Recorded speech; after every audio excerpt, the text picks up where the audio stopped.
Hello and welcome back to HEMA Fight Breakdowns. Today I want to talk about rhythm, specifically rhythm when it comes to flourishing and the tempo of attacking versus defending. So when I was reviewing some Ars Gladi footage, I noticed this exchange and this particular fighter who was doing some very interesting things during their fights, and I wanted to highlight this particular exchange.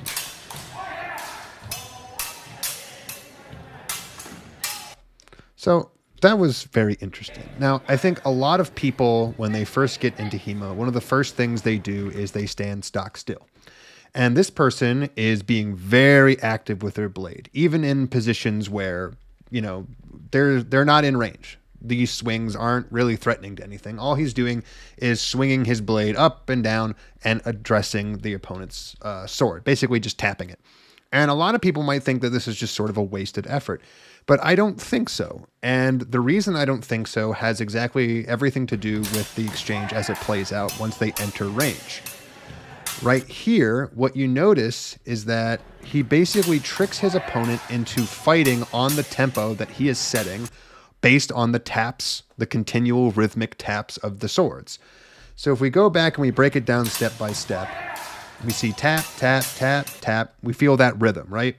And as he aggresses and misses one of his taps, his opponent tries to seize the opening and throw a thrust, which is a very good idea. Look where this person's hands are. Look where their body is. They're not in a great position to defend themselves. And honestly, maybe that point could have simply landed if it had been just maybe a little bit more aimed at the shoulder.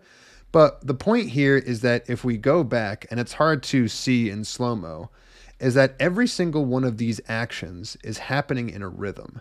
You watch these two fighters' feet go up and down, and you see that they're always moving in the same rhythm as each other. So if you watch this one more time, and you pay attention to everybody's feet, you'll see up, down, up, and then down again. And what we see is that because they're marching at this similar rhythm and they're moving at the same time, this person has complete control and dictation over the pace of the fight. So when the time finally comes that this person throws their thrust, they do it in rhythm with the taps that were happening. It's an unconscious thing. You see how there's that slight pause right when they land and they know that that void had already been successful. This person swung and hit nothing but air. This person realized, oh, they just missed. I'm going to throw that thrust to capitalize.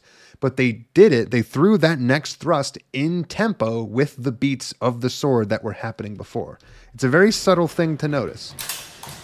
So tap, tap, tap, tap, miss, go. See how every single one of those was in the exact same tempo? That's an important thing when fighting, is not basically forcing your opponent into your tempo and whether or not you're breaking your opponent's tempo. Because this person threw what was an objectively great decision, a great thrust, they missed only because they had unconsciously been forced into the rhythm of their opponent. And because of that, this person was already throwing another one of their deflecting cuts by the time that thrust came. So it was simple to deflect on the next tap where the swords actually met and just throw that Zverkow after it was done. This person was done playing the rhythm game. They had seen an opening. They had taken their opening, but they were not ready for the fact that that thrust was not going to land. And as a result, when it missed, they were basically a little bit too committed. And as a result, they had to take the tempo that would have been spent, parrying and making another tap of the swords, just kind of getting conked on the noggin and then putting their feet back into a position where they were more comfortable. So what can be learned from this? When two people are fighting, they naturally have a rhythm where they're basically mimicking each other's footwork. This is a thing that people naturally do in an attempt to basically get a feel for what their opponent is and isn't going to do. You'll fight people from time to time who have strange rhythms. You'll fight people who just stand stock still and have no rhythm.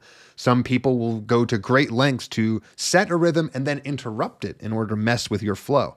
But the reason you want to pay attention to this is because whenever you're fighting someone, there are two things you want to make sure of.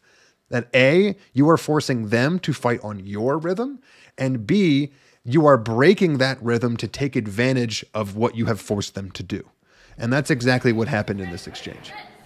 This person had been setting the rhythm the entire fight by throwing their deflecting cuts, just even outside range. And when the time came for this person to try to interrupt that rhythm, they were still subconsciously stuck in it, and they got baited into overcommitting to a thrust and got countered. So that's going to be it for today. If you'd like to see your own footage featured on the channel, feel free to send me an email over at HEMAFightBreakdowns@gmail.com, and I hope to see you next time.